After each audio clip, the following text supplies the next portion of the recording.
The death of Ragnar shattered the equilibrium of the Viking world, and his massive influence was just beginning.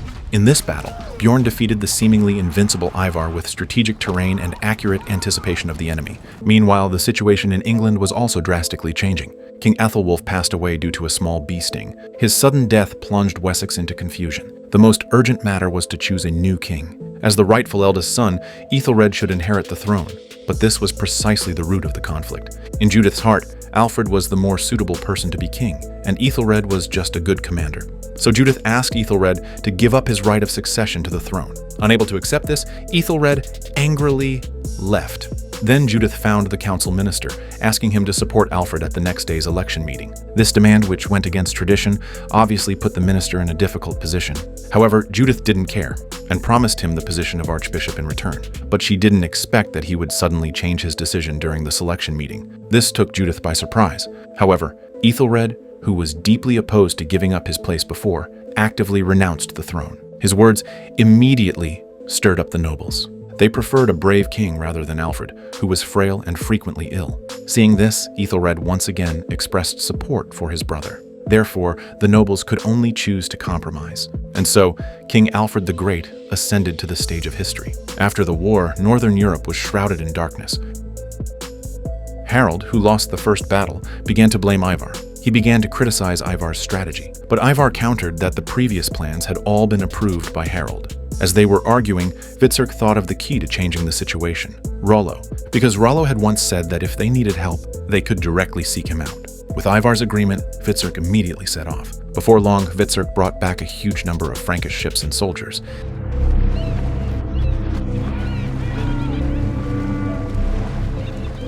And this news soon reached Bjorn, which was undoubtedly the most unfavorable outcome for them. He didn't understand why Rollo would choose to support Ivar, so he decided to confront Rollo. When he came to Harold's territory, he realized that Rollo was not going with the team this time. With no other option, he once again proposed to Ivar that they should stop the endless civil war. The war would deplete the legacy his father left behind. However, Ivar was determined to avenge his mother's death. Not only that, but Ivar had also planned an ambush inside the hall, preparing to assassinate Bjorn. Harold disliked Ivar's methods and stopped the assassin's attempt in time.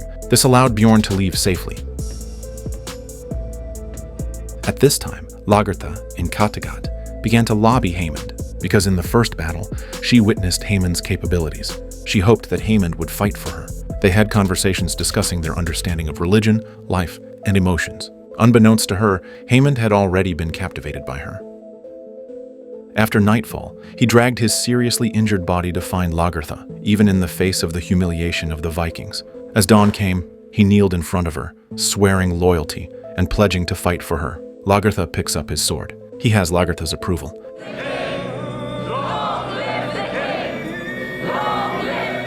After Bjorn and Princess Snæfrid got together, Torvi had always been fighting alongside Ubbe. Their bond became stronger and stronger. Everyone understood that the grueling battle against Ivar was unavoidable. They didn't know which day they would die on the battlefield, so they didn't want to leave any regrets. After Ubbe confessed his feelings for her, Torvi no longer hid her emotions, and they got together. Margreta seemed to have predicted everything. When facing Torvi's child, Margreta's emotions started to spiral out of control. She longs to transcend class and become the queen of Kattegat, but the seer shattered her delusions. Will my husband Ubbe rule Kattegat? No. Will I be queen? No. You don't know everything. No. Bjorn confirmed the participation of the Franks, breaking the balance of power between the two sides.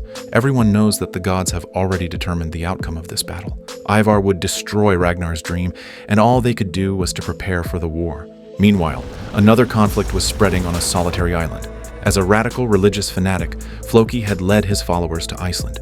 However, all they saw was desolation, as there were no palaces of the gods that they had expected.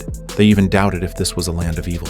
But they had already come here and returning would not be easy, so they chose to settle here. However, after a few days of tranquility, Floki had a new idea. He wanted to build a temple for Thor on the deserted island.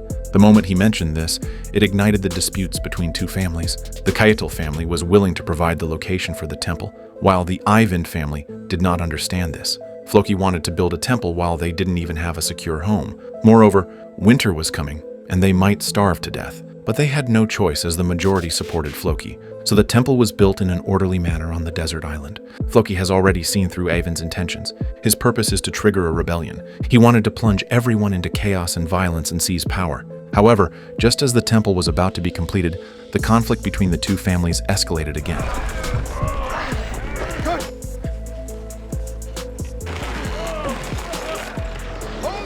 Thorgrim wanted to ask Bull for help, but was refused. There was a quarrel between the two, and they got into a fight.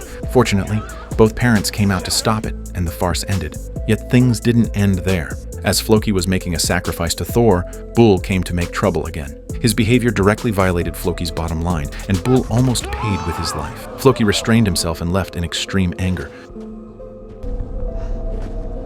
But the problem didn't go away, and soon there was a fire. When everyone arrived, Thor's stone statue had already fallen into the sea of fire. Looking at the burnt-down temple, Floki collapsed completely. He fell to the ground in despair, and the collapse of the god statue marked the beginning of slaughter. Bull became the first devotee of Thor.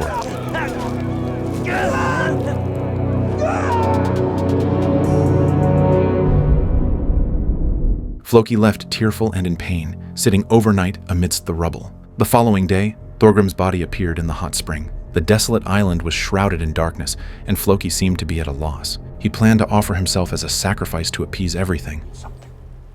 Undoubtedly, this was Ivar's most arrogant moment. In the face of a sky full of arrows, he stood arrogantly with his arms wide open. This was the largest civil war in Viking history. The armies of both sides were ready to fight. The result would determine who would rule Kattegat. Lagertha waved the sword in her hand, and arrows like rain flew across the valley. Instantly, both sides plunged into a fierce battle. Shadowed by Bjorn and Ivar, Vitzerk's presence had always been subtle. Ever since he betrayed Ubi, he had been in inner conflict, and Ivar never considered him as a brother. However, at this moment, the first person he faced was Ubi. Facing Ubi's attack, he seemed ready to end the feud, so he didn't dodge it. But Ubi always thought about brotherhood, and he really couldn't bear to do it.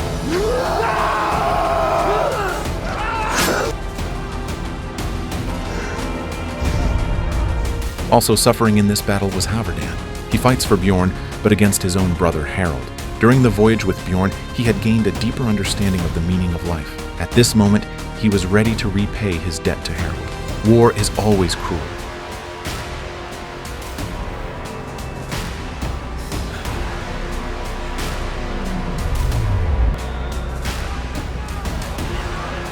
This was Rumi's second battle. Facing the experienced Vitzerk, he gave his best. Seeing him fall, Torvi, as a mother, was undoubtedly the most desperate. Soon you'll get to live in Valhalla with your brave and great father, Jarborg.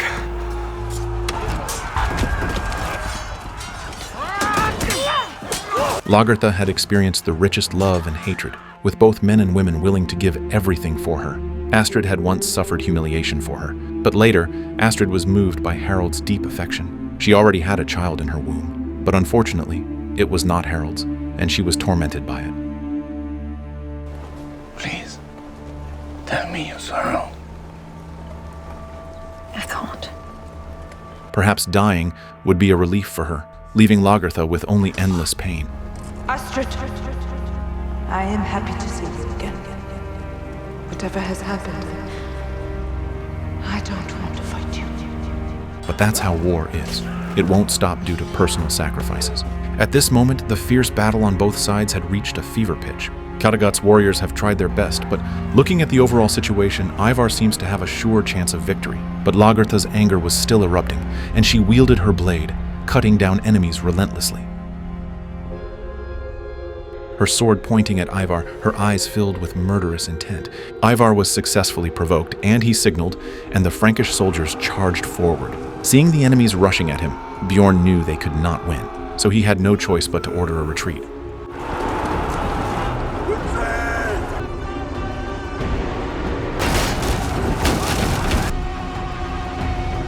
In this war, Ivar won with an absolute number advantage. Bjorn found Princess Snæfrid's body while passing through the jungle. It turns out that while he was in the thick of the battle, the Sami were ambushed in the woods. They lost their advantage of covert warfare and were quickly wiped out.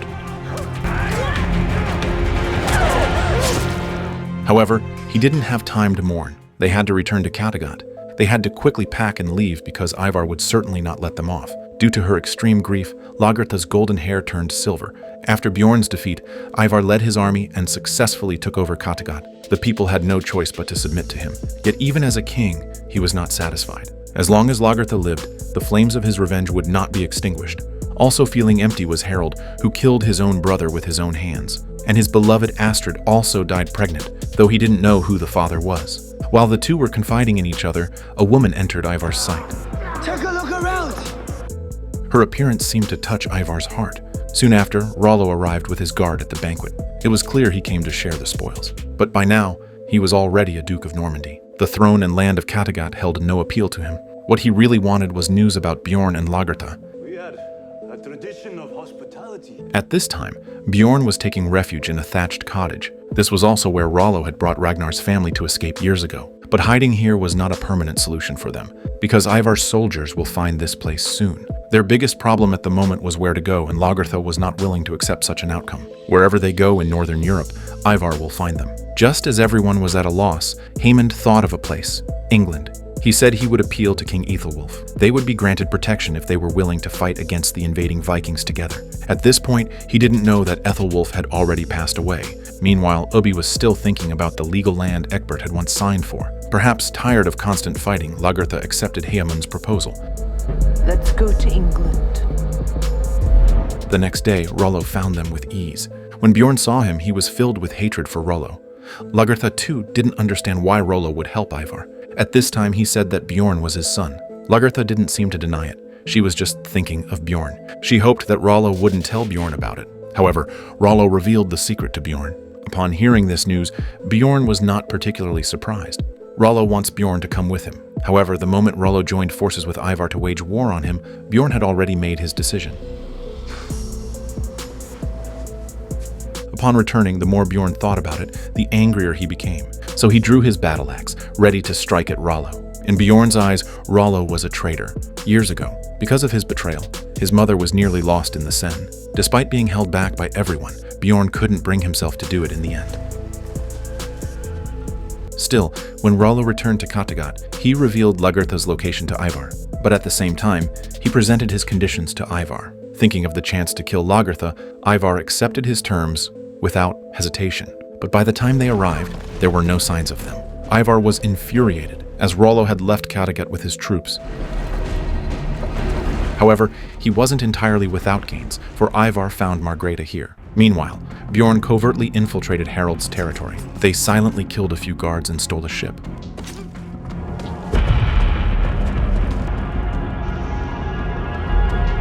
Led by Haemund, they arrived in Wessex. Learning that the Vikings had arrived, English soldiers were filled with hostility and caution. At this time, Ethelred had a general understanding of the situation in northern Europe. He briefly reported to Alfred that these people came as refugees. Alfred asked Haemund why he brought the Vikings here. Haemund stated outright that he promised to ensure their safety. At that moment, Bjorn and the others were being held in a cell. If Haemund were to present them to the king, he would be a hero in England. While everyone was questioning Haemund, only Lagertha had faith that Haemund would not betray them. The next day, Alfred did summon them. Bjorn spoke to him directly about their conditions. Bjorn wanted to reclaim the land that Egbert had promised before. Alfred asked them to join him in fighting the Viking invaders, proving their value and loyalty. Before Bjorn could refute, Lagertha agreed to Alfred's request. As allies, Alfred gave them the freedom to enter and exit the palace. The ministers on the side were shocked as they watched. As soon as the Vikings left, Haemund began to make demands. He declared his intention to reclaim his position as archbishop, but the position was already occupied. The new bishop is Cuthred, who supports Alfred's regime. In fact, Alfred also wants to depose him, but his current power is not strong enough. He needed an opportunity, and Haemund had to wait. But Haemund was impatient, so he approached the new archbishop. He mocked the new bishop. The other party couldn't help but reveal his thoughts. He believed that Alfred had violated the interests of the church, and the church organization wanted to overthrow Alfred. After Haemund returned, he told Lagertha the news. Back in England, they couldn't be together in the open. If Haemund wanted to become an archbishop, he was destined to stay single. At that moment, Alfred's fiancée arrived in Wessex. She was Princess Elswith, Judith's niece. However, the princess was not interested in Alfred. Her gaze was drawn to Bjorn. Meanwhile, Ethelred warned Alfred that the archbishop had held a grand feast. He might discuss the fact that he had taken in the Vikings, and there were many who supported the archbishop. This was indeed a dilemma for Alfred. On one hand, Bjorn demanded land. On the other hand, the church's nobility wanted to overthrow him. After the feast, he summoned Ubbi alone, intending to find a breakthrough from him. To prevent the church from finding fault, he persuaded Ubbi to renounce the Norse gods and accept the baptism of Christianity. Alfred spoke out Ragnar's ideals, which made Ubbi shaken. However, he needed to think it over carefully. To think about what you have told me.